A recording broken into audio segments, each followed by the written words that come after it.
Qu'on avait commencé avec la magie sainte, donc pratiquement, c'est fait au moins, je peux dire au moins quatre émissions.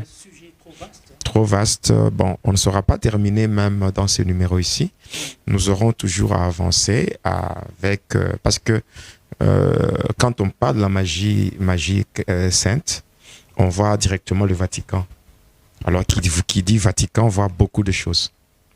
Quand on parle du Vatican, on voit plusieurs ordres. Nous avons par exemple les jésuites. Donc, on va parler aussi sur les jésuites.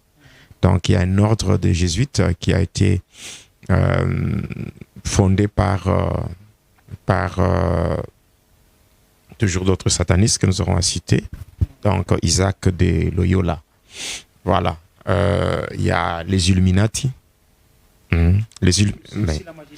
Les Illuminati font partie du Vatican. La marque de la bête. Je pense que lorsque nous parlerons, parce que dans notre chaîne, il n'y a pas que va et dis-leur, il y a aussi à la lumière de la parole. Donc je pense que dans la prochaine émission à la lumière de la parole, nous aurons le temps de revenir sur la marque de la bête, donc comment expliquer l'origine de cette marque et aussi l'objectif poursuivi, en prenant bien sûr le livre de Genèse 4, 12 à 16, et aussi en prenant le livre d'Apocalypse, Apocalypse 13. Donc là, on parle de cette marque donc, qui sera sur le front et sur la main droite.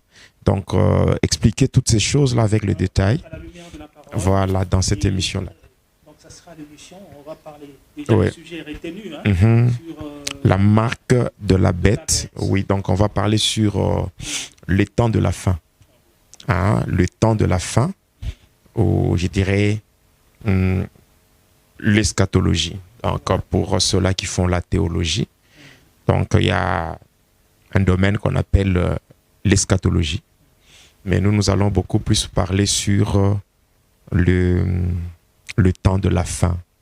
Parce que dans le temps de la fin, nous allons parler sur le 70 semaines de Daniel, c'est-à-dire ce qu'on appelle en d'autres termes 70 semaines de Daniel. Mais la Bible parle de 70, c'est la même chose. 70 semaines et 70 semaines, c'est la même chose. Donc on va parler sur les 70 semaines de Daniel. On va parler sur les deux acteurs principaux de l'eschatologie. On va aussi parler sur l'apostasie. On va parler sur la 70e semaine, ce qu'on appelle Shabuah. Donc, on va parler aussi sur cette semaine qui est divisée en deux. 3 ans et demi et 3 ans et demi, ce qu'on appelle un temps, 2 temps et la moitié d'un temps.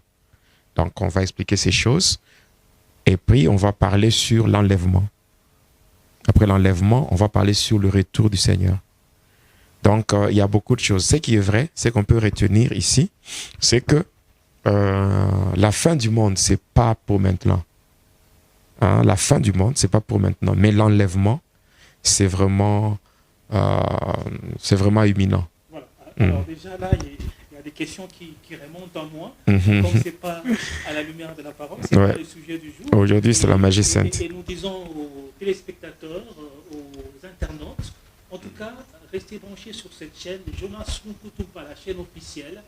Vous aurez beaucoup de révélations et beaucoup de bonnes choses vont devoir vous suivre. Et je pense que c'est dans peu de jours à la lumière de la parole de Dieu. Mais aujourd'hui, on est là pour le compte des va et dealers avec notre sujet. On parle de la magie catholique, la magie sainte. Oui. Voilà. Avant de recommander l'émission Entre les mains du Seigneur, passant par la prière, nous allons d'abord lire quelques portions d'écriture. Je suis premièrement dans le livre de Genèse. Donc, dans le livre de Genèse, Genèse 10, le verset 6 à 9. Aussi, 1 Chronique, chapitre 1er, verset 10. Et aussi, notre texte de base.